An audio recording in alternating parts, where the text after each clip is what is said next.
des guerres qui n'en finissent jamais. La guerre entre l'Ukraine et la Russie en est une. Longtemps, il y avait dans l'Europe la guerre des 100 ans. Exactement, elle a duré 99 ans. La question palestinienne est une guerre qui n'en finit jamais. La guerre civile du Liban a duré plus que 15 ans. Et ces éléments ne cessent d'apparaître de temps en temps.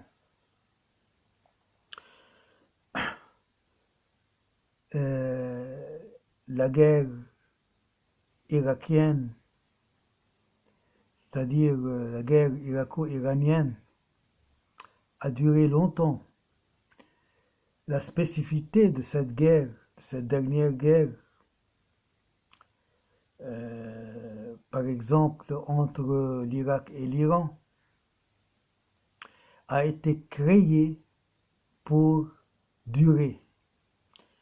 On revient à ce monsieur, à ce docteur Kissinger, qui a dit dès le début de la guerre irako-iranienne, c'est une guerre qui ne doit pas avoir un vaincu ou un vainqueur, c'est-à-dire qui doit durer. Il l'a dit explicitement, et c'était juste pour vendre des armes. On a posé cette question à un diplomate russe du temps soviétique. Pourquoi vous aidiez l'Irak contre l'Iran? Est-ce que c'est pour des causes de conviction? Il a répondu non. C'est juste pour vendre des armes. En fait, c'était premièrement, pour vendre des armes, et aussi pour affaiblir les deux camps, irakien et iranien, et pour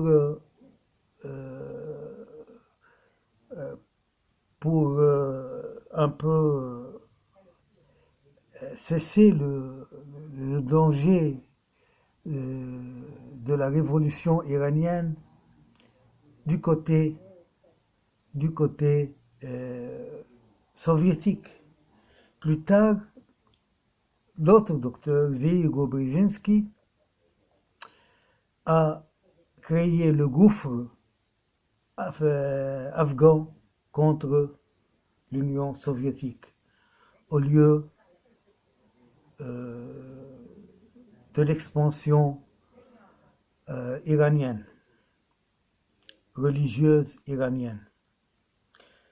Mais voilà que Kissinger contre Zhigo Brzezinski, maintenant, il invite les Ukrainiens à négocier avec les Russes et plus encore à se débarrasser de certains territoires, ce qui n'est pas le cas de la politique américaine officielle qui se déroule maintenant, car les Américains ne veulent pas cesser la guerre. Qui pourrait s'arrêter grâce à des négociations et à se mettre à table pour discuter? Les Américains ne veulent pas ceci.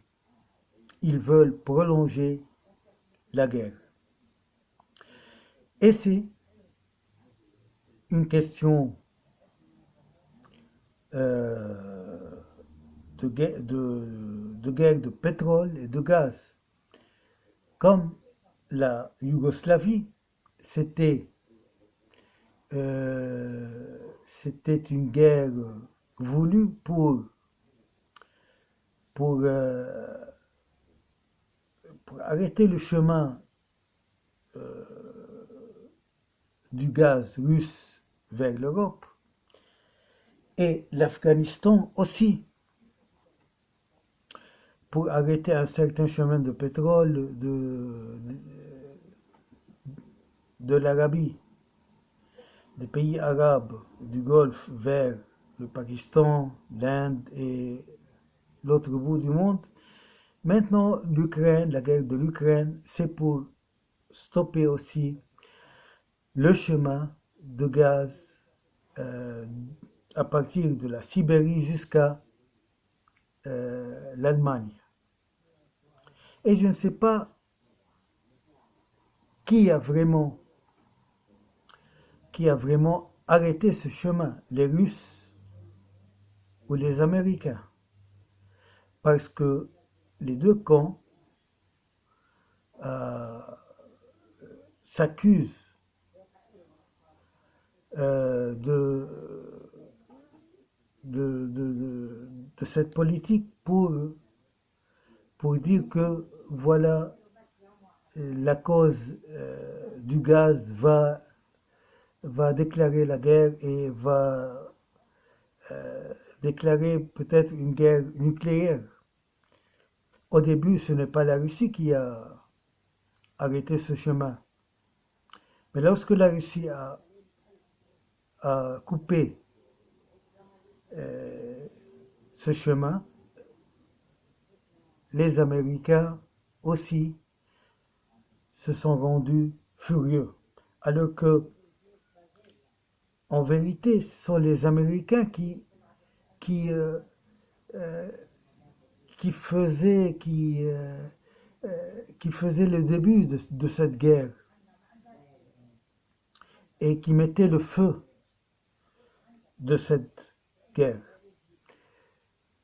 Il y a aussi un autre chemin de gaz et de pétrole à partir de l'Azerbaïdjan, la Turquie, la Bulgarie,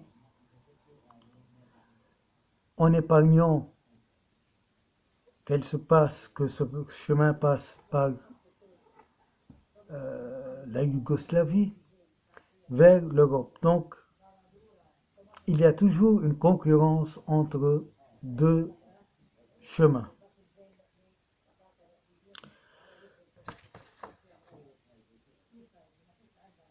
Euh, de nouveau, on sent dans toute guerre un sentiment de peur inapproprié, inexplicable, irréaliste.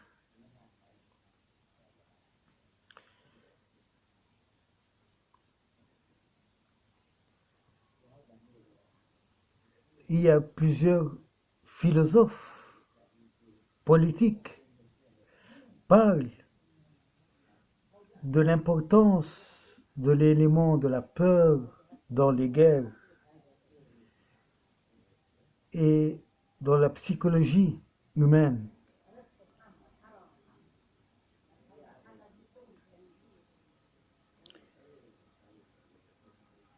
Un philosophe a dit, je cite en anglais, we are mostly frightened than hurt. We suffer more in imagination than in reality. C'est-à-dire, euh, nous avons peur plutôt que nous sommes blessés. Nous souffrons d'une mauvaise imagination que d'une vraie réalité.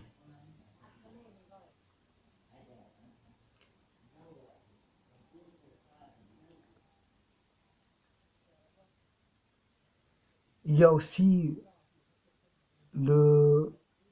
une phrase un peu longue de Ernest Hemingway qui dit que ce- bien que en apparence euh, toutes les guerres sont de base économique, mais parfois ce n'est pas la vraie cause. La vraie cause, ce n'est pas des guerres économiques, mais des guerres qui sont liées à des autorités, à des dictatures, à à une simple tentative de faire régner la dictature. Donc, on cherche des guerres et des causes euh, qu'on les rend, qu'on les rend possibles pour affirmer notre autorité et notre pouvoir. On a vu plusieurs guerres qui n'ont aucune cause que la restauration du pouvoir et la fixation du pouvoir. C'est-à-dire, on fait une unité nationale contre un ennemi, euh, un ennemi rapidement créé pour, pour assurer la, l'existence du pouvoir. On voit ça dans les dictatures arabes, par exemple. À chaque fois que le peuple montait contre un dictateur comme Saddam Hussein ou autre, il crée, il crée un danger extérieur qui, à sa vision, veut envahir leur pays pour assurer une unité nationale. Que dit Ernest Hemingway? Il dit, en anglais tout d'abord, war is no longer made by simply analyzed economic forces. If it ever was, it wasn't ever the same. It wasn't ever the case. War is made and planned nowadays by individual men and dictators who play on the patriotism of their people to mislead them into a belief in the great fallacy of war when all their vaunted reforms have failed to satisfy the people they misrule.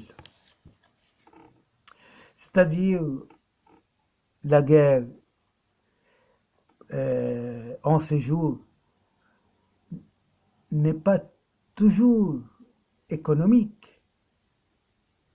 Si elle a été de tout temps, mais c'est c'est un essai, c'est une tentative de surmonter, de dépasser les besoins et toutes les réclamations du peuple pour un régime meilleur. On dit toujours que la guerre que la Russie a lancée, c'était comme, une course en avance de Poutine pour fuir toute tentative de démocratie en Russie, car au fait, l'adhération à l'Union européenne est une adhération à la démocratie. Donc, Poutine veut instaurer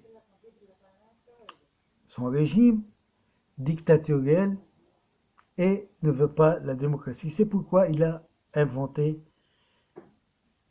cette guerre. Une de plusieurs causes. Une autre cause aussi, il avait une peur inexpliquée que les pays de l'OTAN veulent l'encercler.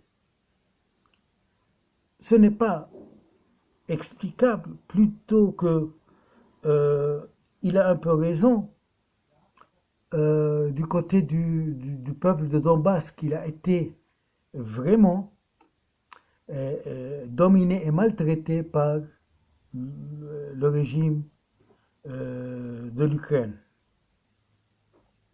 On leur a coupé l'eau, les chemins de l'eau, et on a mis plusieurs gens dans les prisons de l'Ukraine. Il y a une phrase de Bertrand Russell: la vie n'est qu'une concurrence où chacun ou chaque personne de nous veut être le criminel. Donc c'est une concurrence de criminels pour que chaque criminel veut montrer qu'il est plus criminel que l'autre, qu'il est le criminel.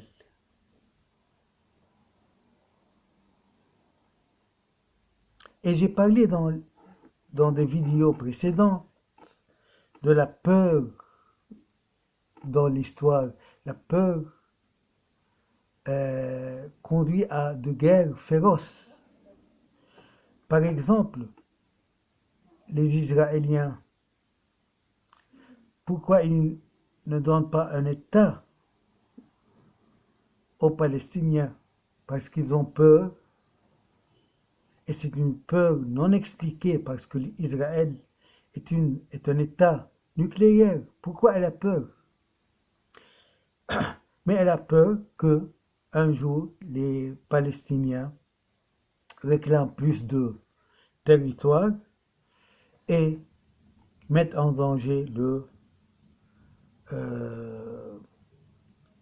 l'État d'Israël.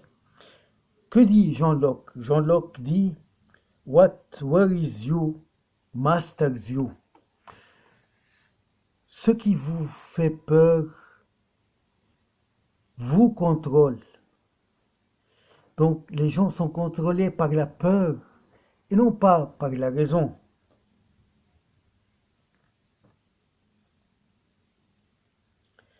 Je termine par une phrase de Samuel Beckett dans son théâtre absurde. Il commence par cette phrase: c'est absurde. La résistance est absurde. C'est absurde de résister. L'homme, c'est l'homme.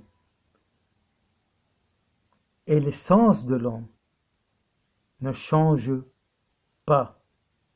Il n'y a aucun espoir.